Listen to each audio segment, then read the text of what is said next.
जंगल में अभी जोरदार बारिश शुरू है। लाडो के दोनों बेटे खिड़की से बाहर बारिश को देख रहे थे। तभी अचानक जोर से बिजली गिरने की आवाज आती है। बच्चे आवाज से डर जाते हैं और अपनी माँ के पास आ जाते हैं। डरो मत बच्चों, मैं हूँ ना तुम्हारे साथ।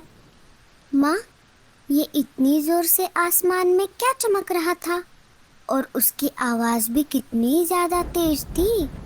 बच्चों, वो बिजली गिरने की आवाज थी। जब आसमान में बादल जोर से एक दूसरे से टकराते हैं तब ऐसी आवाजें आती है। अच्छा, ऐसी बात है। लेकिन माँ, हमें इस आवाज से बहुत डर लग रहा है। डरो मत बच्चों, इससे हमें कुछ भी नहीं होगा। बस तुम बाहर मत जाना।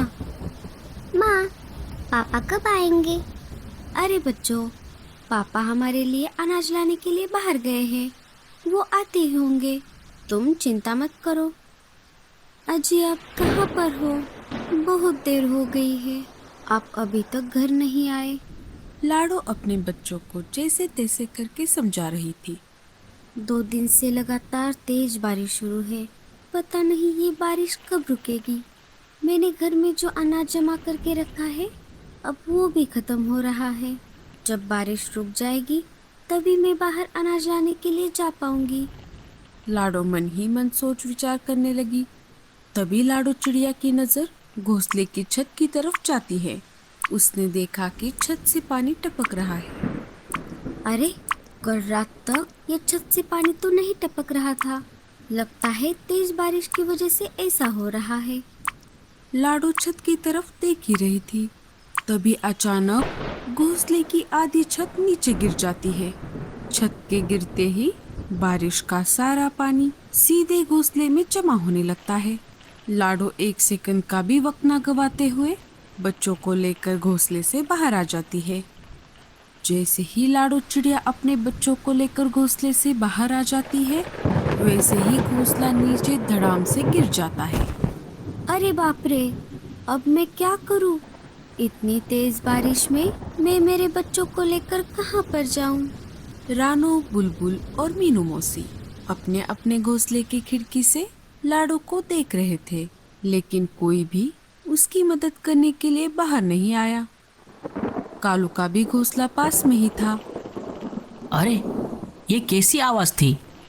जैसे ही कालू ने अपने खिड़की से बाहर झांक कर देखा, उसने देखा कि लाडो का घोंसला नीचे जमीन पर गिर गया है और लाडो अपने दोनों बच्चों को लेकर नीचे एक पेड़ की टहनी पर बैठी हुई है। अरे, ये कैसे हो गया? लगता है तेज बारिश की वजह से लाडो का घोंसला टूट गया। मुझे जाकर उसकी मदद करनी होगी। गोरी कौवी भी ये सब खिड़की से देख रही थी। बड़े आए मदद करने वाले।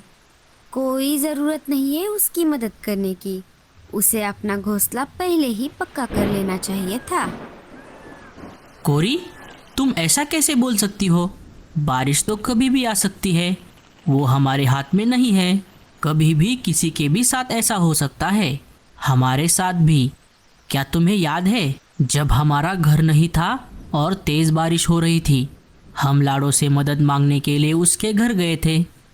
लाडो, अरे ओ लाडो, दरवाज़ा खोलो, हम मुसीबत में हैं। कौन है? अरे मैं हूँ कालू। अरे कालू भैया, आप यहाँ पर कैसे? लाडो, बाहर बहुत तेज बारिश हो रही है। हमारे घोंसले में बहुत पानी आ रहा है। क्या तुम बारिश रुकने तक हमें तुम्हारे घर में पनाह दोगी? हाँ कालू भैया, अंदर आइए। तब तो तुम बिना सोच विचार किए अंदर चली गई थी और तब तो तुमने कुछ भी नहीं कहा। आज जब हमें उसकी मदद करने का मौका मिल रहा है तो तुम मुझे मना कर रही हो। जाने के लिए घोंसले का दरवाजा खोलने लगता है, लेकिन दरवाजा नहीं खुलता। अरे, ये दरवाज़ा क्यों नहीं खुल रहा? शायद बारिश के कारण ये फूलकर जाम हो गया है। अब मेरा मुंह क्या देख रही हो? दरवाज़ा खोलने में मेरी मदद करो। ओए माँ, मर गई रे।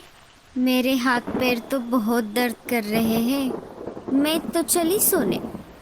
डुग्गू बेटा, आओ मेरे पास। आज तुम अपने माँ के पास सोओगे। पापा के पास नहीं सोओगे? हाँ मम्मी, मैं तुम्हारे पास ही सोऊंगा। गौरी, तुम मेरी मदद ना करके ठीक नहीं कर रही।